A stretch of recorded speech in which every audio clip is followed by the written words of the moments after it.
Donc, comme j'ai indiqué tout à l'heure, les comptes administratifs de la commune et le budget annexe de l'auberge communale de Gé sont reportés. Et nous allons entamer le débat sur les orientations budgétaires. Donc, vous avez de quoi, j'espère que ça va bien marcher, vous avez de quoi suivre PowerPoint qui a été établi en collaboration avec Isabelle Tonnet et Stéphane Claudien.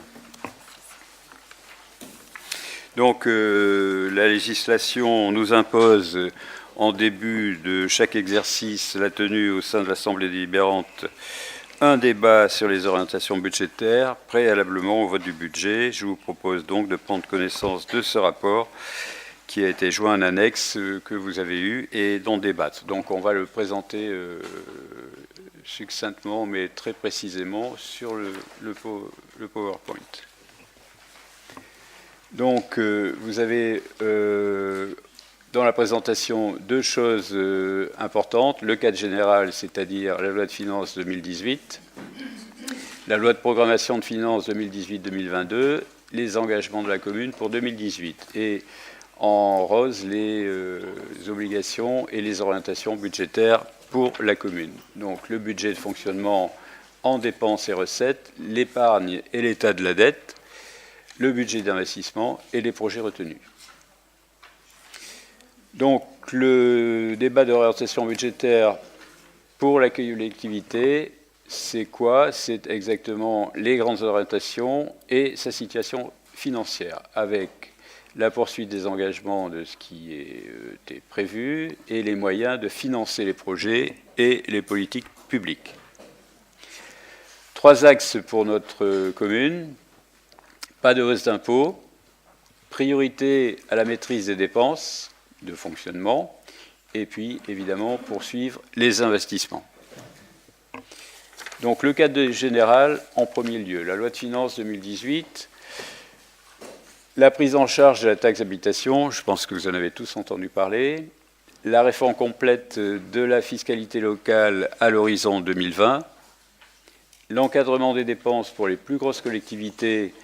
Donc ça fait partie de la loi de programmation. Les plus grosses collectivités sont les 319 collectivités, je pense, qui jusqu'aux EPCI de 50 000 habitants.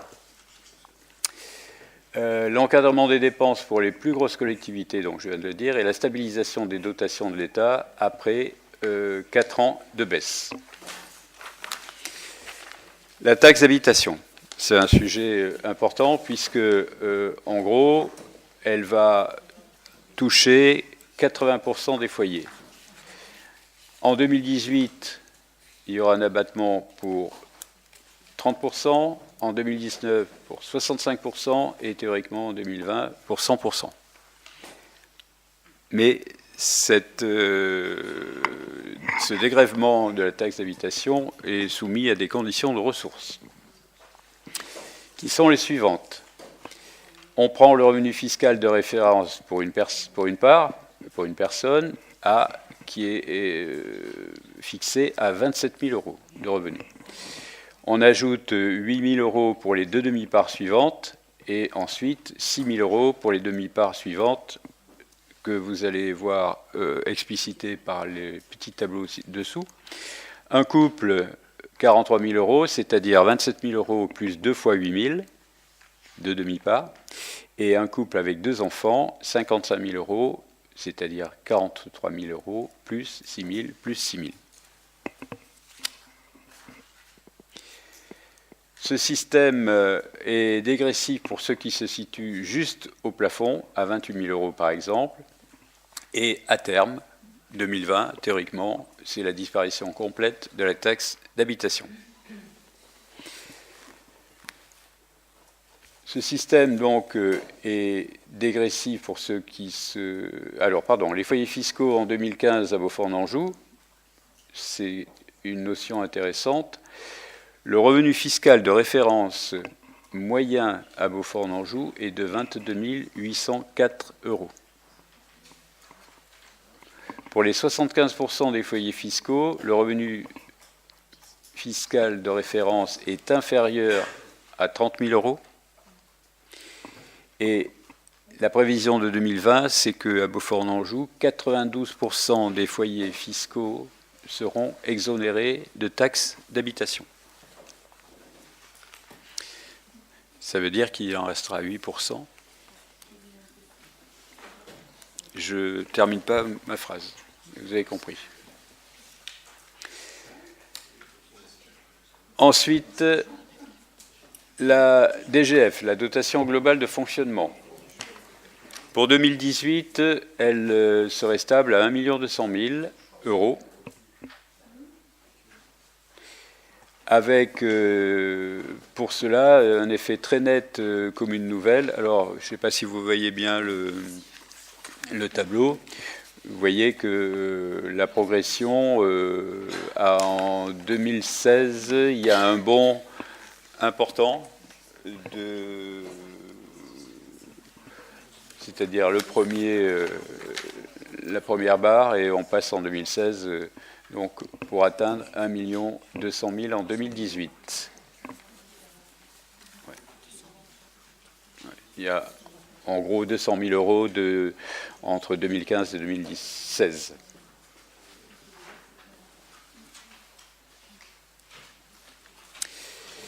La dotation de solidarité rurale, avec une hausse de 62 000 euros pour notre commune.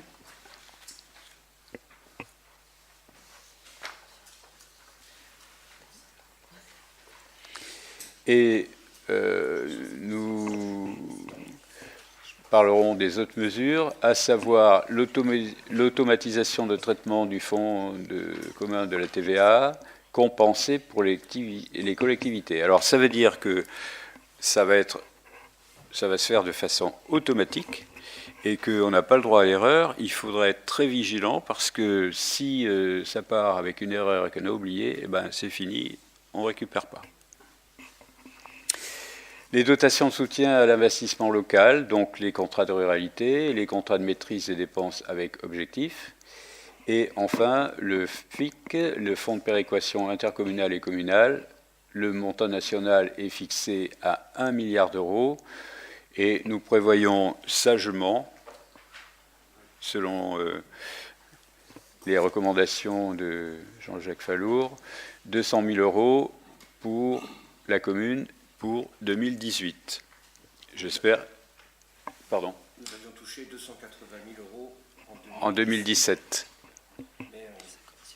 Là, c'est par mesure de prudence, mais j'espère que les 200 000 seront dépassés. Oui. Oui, enfin, on avait fait ça, mais on avait commission des finances au niveau communauté de communes jeudi dernier. Et bon, j'allais dire que la situation financière de la Comcom va bien, et je pense que le FPIC pourra être redistribué, mais la dernière fois, il y avait eu des discussions, donc il vaut mieux être prudent sur le montant à inscrire au budget, mais il n'y a pas de raison que le FPIC revienne pas aux communes. Mais sur quel montant à voir. Donc on peut être raisonnablement optimiste. Ensuite, le cadre général. Donc toujours en deuxième point, la loi de programmation 2018-2022. Cette loi de programmation et les nouveautés pour les plus grosses collectivités avec limitation des dépenses et l'obligation de se désendetter. Le seuil de progression imposé est de 1,2%, soit au niveau de l'inflation.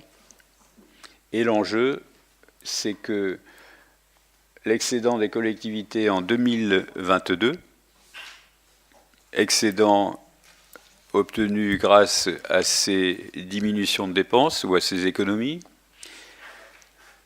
soit 31 milliards prévus, seront destinés à compenser les déficits publics de l'État.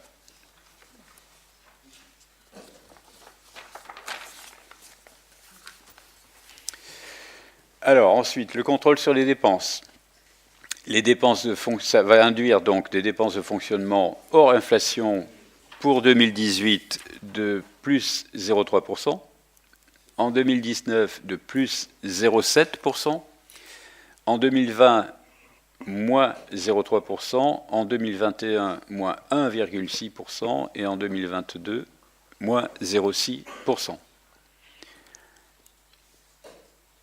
Donc c'est un contrôle effectif qui est mis par l'État sur les dépenses des collectivités. Ensuite,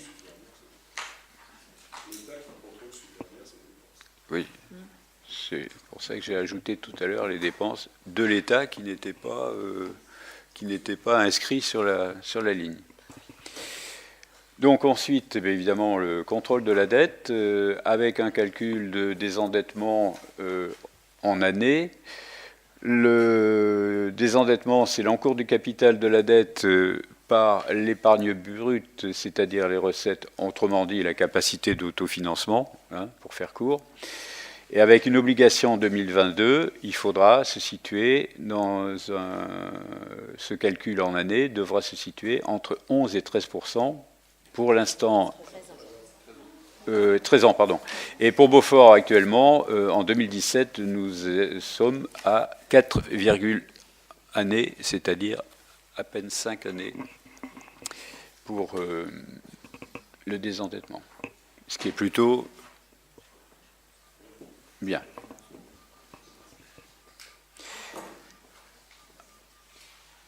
Ensuite, donc... Pardon ? C'est oui. Le vert autorisé.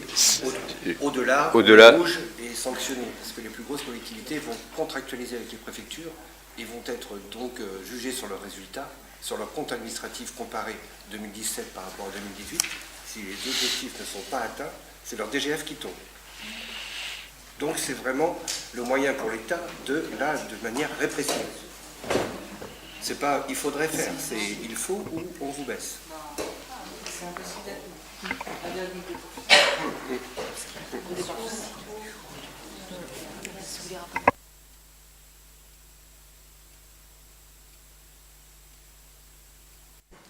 Donc, les engagements pour la commune en 2018, 2 axes forts, le respect des engagements du mandat et la programmation de nouvelles actions. En 2014, nous étions engagés sur un processus de désendettement et de qualité élevée au service public. En 2018, il faudra consolider la maîtrise des dépenses et optimiser les recettes pour améliorer la qualité de vie et financer de nouveaux projets.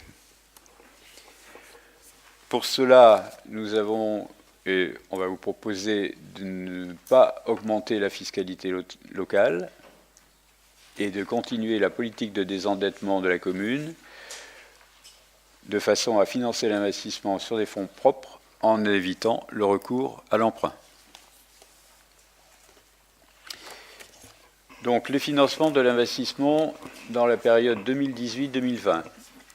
Investissement sur fonds propres avec des marges de manœuvre générées par l'ensemble des équipes municipales. Alors, l'ensemble des équipes municipales, c'est les élus et les équipes administratives, tous les services, bien sûr.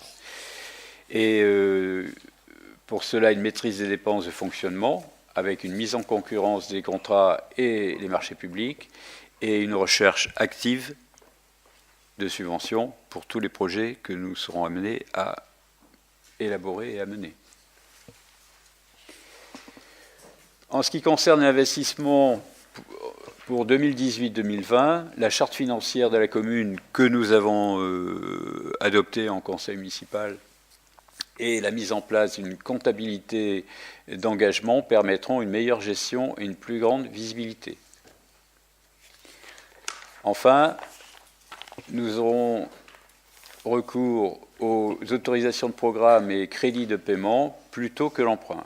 Par exemple, une autorisation de programme avec crédit de paiement pour un investissement de 3 millions d'euros, ça peut être étalé sur 3 ans, 2018, 2019, 2020, avec un engagement de 200 000 euros la première année en ce qui concerne les études et l'aide à maîtrise d'œuvre, Et ensuite, le gros des travaux en 2019, et en 2020, le paiement du solde, avec à chaque fois, bien évidemment, si le projet a bien été mené, le paiement des subventions au bon moment, de façon à avoir toujours le meilleur rendement possible.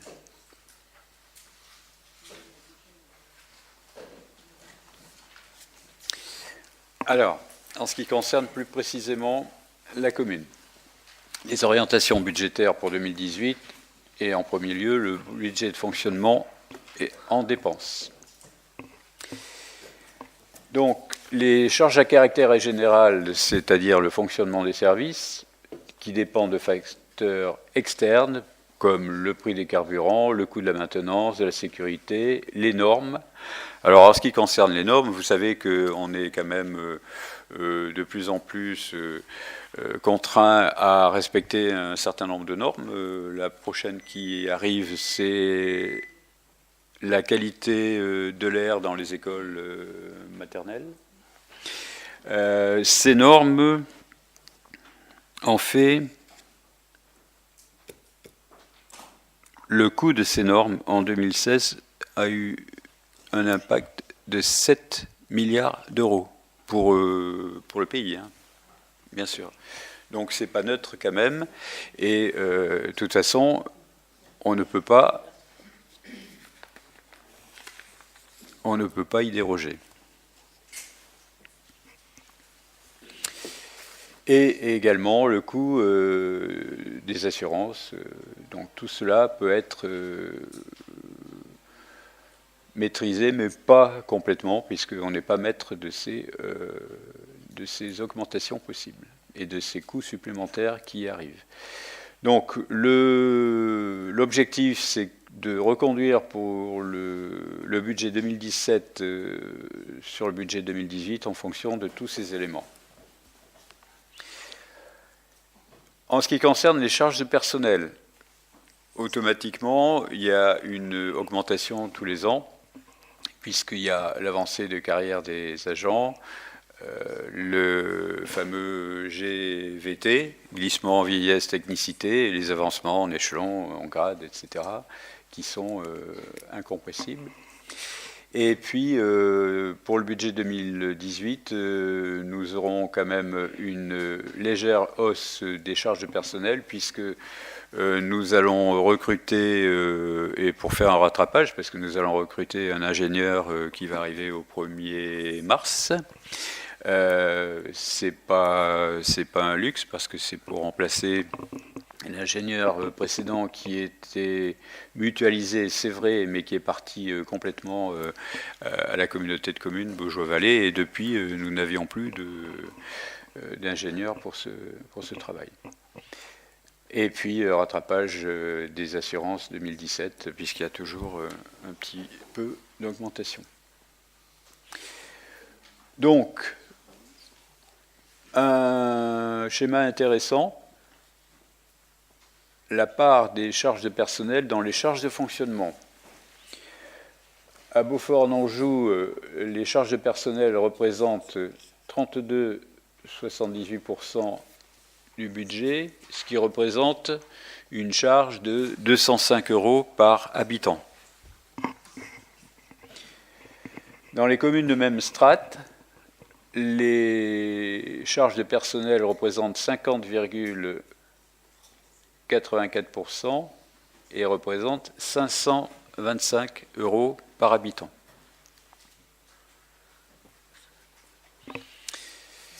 Les autres charges de gestion, ce sont les subventions que nous versons aux organismes publics, à la Caisse des écoles, les subventions aux associations que nous avons votées au mois de décembre et les indemnités aux élus. Je crois que les subventions que nous avons votées n'ont pas subi sensiblement d'augmentation. Elles ont même peut-être été en très légère diminution par rapport à 2017. Et les indemnités aux élus n'ont pas évolué non plus.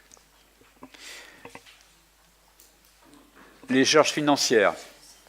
Donc, nous avons noté une baisse de nos charges financières, avec notamment l'arrêt de 3 emprunts, la fin de 3 emprunts en 2017 que nous avions souscrits en devise, et puis aussi par un recours contenu à l'emprunt. Pour le budget 2018, cela ferait une charge diminuée de 25 000 euros, soit 231 880 euros. Les orientations budgétaires 2018, en fonctionnement, les recettes de fonctionnement. Donc, les recettes de fonctionnement, en ce qui concerne... En ce qui concerne les produits des impositions, que vous avez en violet tout à fait... En bleu-violet, oui, tout à fait en haut. Ensuite, vous avez les dotations que nous recevons en rouge, et en vert, vous avez les recettes du domaine. Voilà, qui sont en légère hausse.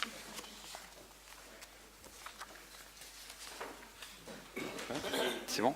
Les recettes pures du domaine. Du domaine, oui. À noter quand même que les recettes pures du domaine ne représentent que 500 000 euros sur les 1 785 000 notés, le reste étant les 1,2 million de refacturation du personnel à l'entente et à la tenue du service commun, etc.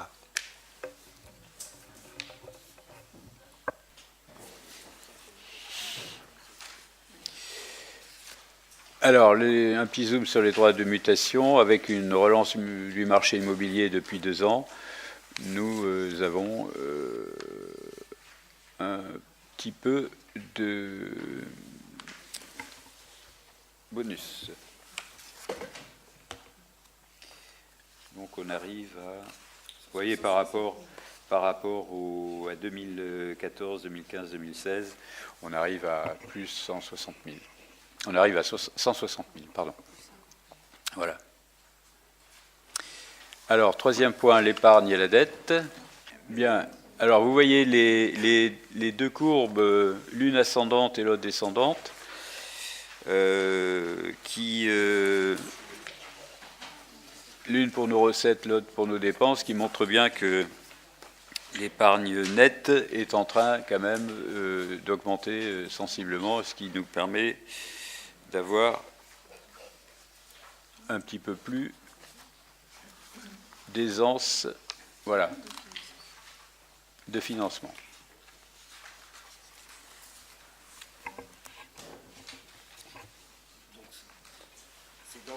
C'est dans ce sas rose qu'on voit très nettement l'augmentation de notre autofinancement. Tant que les courbes ne s'inversent pas, tout va bien, ou qu'elles soient... là, ça nous permet d'investir sur fonds propres, du moins sur cette partie-là. Si les courbes étaient inversées, effectivement, on serait dans une situation financière délicate. Tant que c'est comme ça, c'est mieux. Surtout quand il y en a une qui baisse et l'autre qui monte. Alors, les investissements...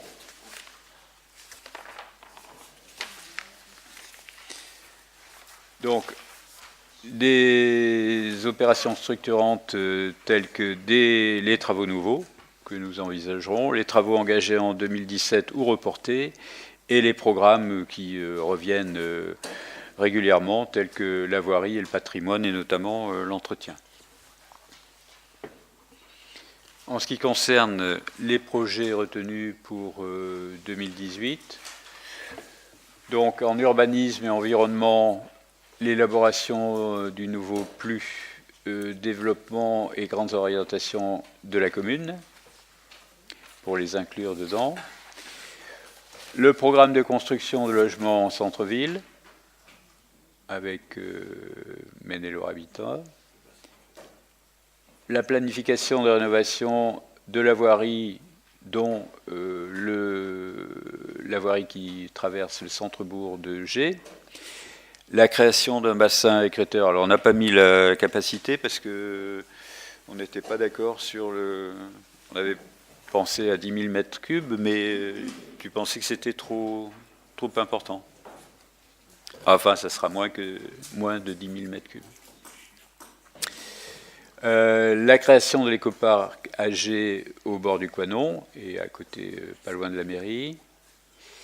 Les acquisitions foncières, les études de programmation pour la mise en sauvegarde dans un premier temps du forum et la vitrine de pays et des toilettes publiques. Toilettes publiques, les travaux sont programmés pour le mois de février, là, assez rapidement. En ce qui concerne la sécurité, donc le déploiement de la vidéosurveillance, ça aussi c'est en cours et c'est parti, l'étude est lancée. On doit se revoir bientôt d'ailleurs, au mois de février. En ce qui concerne la solidarité et le social, un logement de 3 colocataires sera mis à disposition de salariés ou stagiaires en contrat court. Oui. Et est en cours également l'étude de résidence senior en partenariat avec Maine-et-Loire Habitat également du côté de la rue de la Manufacture. En ce qui concerne l'enfance et la jeunesse, donc nous allons continuer les travaux dans les écoles avec la restructuration des établissements et la poursuite de l'équipement numérique des locaux. En sport, l'extension de l'éclairage du stade au terrain annexe. C'est une belle photo. Belle photo. Culture et patrimoine, la mise en place d'un réseau des bibliothèques. Bon, ça, c'est 2 ans. Donc, une partie de ce réseau est déjà en place, ou va être mis en place le 1er février, entre la bibliothèque de Beaufort en Anjou et celle de la Ménitrée. Le travail se poursuit pour inclure dans ce réseau d'autres bibliothèques et j'espère que ça va avancer. La restauration de l'Hôtel-Dieu qui est partie également, donc, enfin, restauration, c'est surtout l'étude de programmation pour la restauration et dans un premier temps de la mise en sauvegarde des locaux de façon à ce qu'ils ne continuent pas à se dégrader. Les chapelles rayonnantes de l'église, pour éviter toute infiltration, en attendant de les refaire à l'identique dans des jours meilleurs. Et puis l'aménagement de l'étage des halles, parce qu'il va falloir que nous relogions l'orchestre d'harmonie pour sa salle de répétition, ses archives, et puis nous verrons aussi s'il n'y a pas de possibilité, en cas de besoin, d'y adjoindre des salles, des petites salles pour l'école de musique. Mais ça sera à voir avec le président de la communauté de communes Beaujois-Vallée. En tout cas, il y a la place. Et c'est un grand espace qui est vide, qui est sain, qui est propre, qui ne demande que quelques aménagements pour être remis en état. Enfin, les services généraux et techniques, avec le renouvellement du matériel des services afin d'assurer convenablement les missions de service public. Oui, parce qu'il y a toujours des travaux à faire, des travaux d'entretien, des travaux qui sont récurrents également. Et pour faire du bon travail, il faut des bons outils. Et enfin, la fibre optique. Pardon. Et enfin, la fibre optique qui passe pas loin, il va falloir la faire venir parce que c'est quand même un élément de modernisation important pour les entreprises et pour les particuliers. Ce qui nous ennuie un petit peu, c'est le coût de la maintenance annuelle de fonctionnement qui est de l'ordre de 9 000 €, je crois, par an, et c'est quand même un petit peu cher. Donc peut-être qu'il y aura, je ne sais pas, il y a peut-être moyen de discuter. Voilà. Et puis voilà, bon, je crois qu'on a fait le tour, donc si vous avez maintenant des questions, des interrogations, vous avez la parole.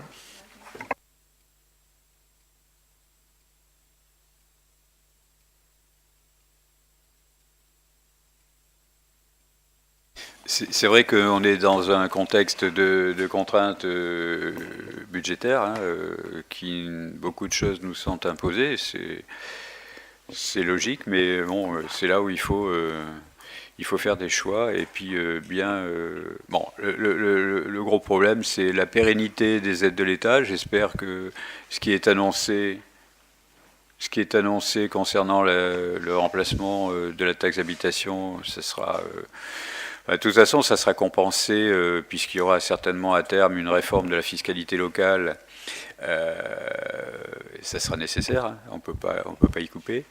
Ce qui est dommage, je l'ai déjà dit, c'est que la taxe d'habitation, même si elle n'était pas, on a dit que c'était un impôt injuste, peut-être, mais il y aurait peut-être eu moyen, depuis le temps qu'on en parle et qu'on le dit, il y aurait peut-être eu moyen de revoir cette injustice, de façon à ce que ça soit mieux réparti et que chacun contribue en fonction de ses moyens et surtout de l'habitat dans lequel il vit. Bon, ça n'a pas été fait parce que personne n'a jamais voulu réellement le faire. C'était certainement très compliqué, mais enfin, il aurait peut-être fallu avoir une certaine volonté politique pour le faire. Là, le fait de supprimer la taxe d'habitation, vous avez vu qu'à Beaufort, il va quand même y avoir 8% qui vont continuer à en payer, alors que 92% n'en paieront plus. Et bon, est-ce que ça aussi c'est juste ou pas juste, je ne sais pas. Et en plus, il faudra bien que l'État s'engage à compenser à l'euro près la perte des recettes des communes par le biais de la taxe d'habitation. Ben, ça, il faut espérer que ça sera effectivement tenu, parce que sinon, les finances des collectivités seraient quand même un petit peu mises à mal.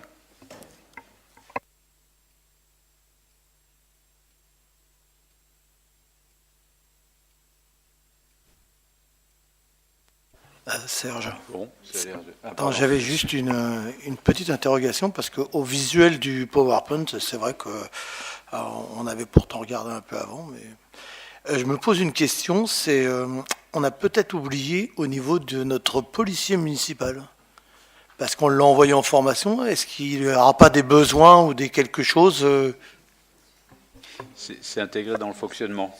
Alors, évidemment, on l'a pas détaillé, parce que là, c'est un... Bon, on a fait les grandes lignes, mais non, c'est intégré, oui. Quand j'ai vu la sécurité, ouais. ça m'a interpellé là. Oui. Et à ce propos, je l'ai vu cet après-midi, il me dit qu'il apprenait beaucoup de choses. Pourtant, il est déjà quand même... c'est pas... il a l'habitude de... Mais là, il est un peu étonné de... Ouais, c'est un peu... C'est dur. C'est pas simple. Non, mais c'est intégré.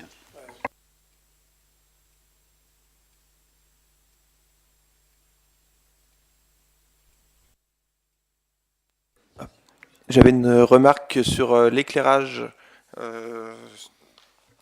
C'est vu de l'éclairage du stade d'entraînement, c'est ça? Donc il est en service, ça y est, c'est réalisé.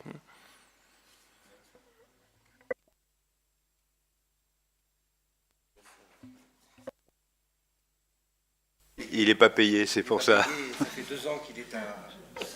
Oui, je voulais rajouter aussi une information qu'il faudrait peut-être prendre en compte par rapport à la piscine. La piscine, il y a eu un litige sur la construction de la piscine quand c'était la Comcom de Beaufort-en-Anjou. Comcom qui avait provisionné 200 000 € pour des éventuels paiements. Cette dépense a été transférée, était restée à Beaujois-Vallée. Et j'ai appris jeudi dernier que Bourgeois-Vallée ne peut pas payer. Et comme la compétence est revenue, enfin le trésorier refuse de payer, et la compétence étant revenue à Beaufort, en Anjou, commune, ça sera à nous de prendre en charge les éventuelles condamnations. Donc aujourd'hui, ce que je sais, c'est que la commune a été, la commune, c'est les frais d'avocat. C'est le bureau d'études qui a été condamné pour l'instant, mais celui-ci a fait appel. Donc on repart pour un tour. Donc je pense que de toute façon, on n'aura pas le choix d'inscrire ces dépenses, mais de revoir auprès de Bourgeois-Vallée s'ils ne peuvent pas, les 200 000 euros qui avaient été mis en dotation, nous faire un versement exceptionnel. Attribution de compensation. Oui. Oui, oui. Bah oui, ça serait quand même... Quand même toujours des possibilités de dotation de solidarité, hein, quand c'est bien expliqué, parce que si on leur laisse 200 000 et puis que maintenant ils ne peuvent plus les remettre juste d'un point de vue juridique, une dotation de solidarité, ça peut se faire toujours. Hein. Ne soient pas les travaux de voirie. Ils sont où? Enfin, il y a une enveloppe, ils ne sont pas identifiés là dans le enfin, il y a une voirie patrimoine. Mais il n'y a pas le détail des travaux de voirie. Il faut les demander.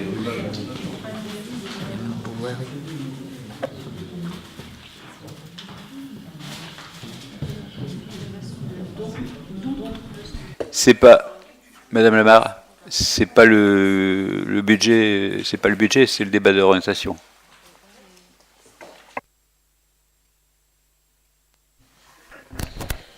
Oui, je voulais juste revenir à insister, parce que j'ai vu que les logements meublés étaient inscrits au chapitre solidarité sociale. C'était d'abord avant tout une action économique et d'accompagnement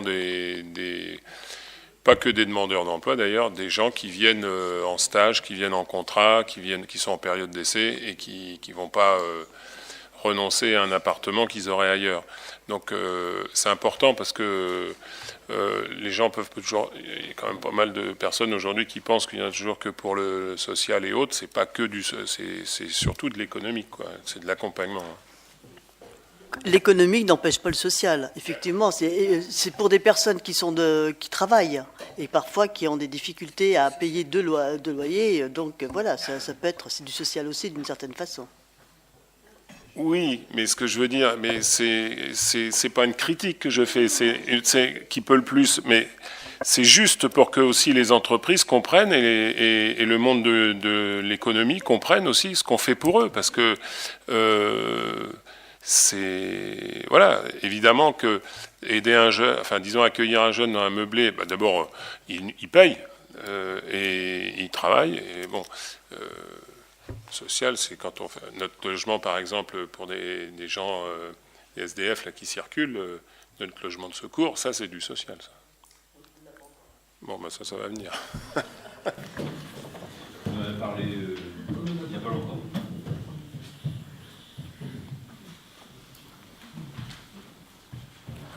Bien. Il n'y a pas d'autres questions, pas d'autres...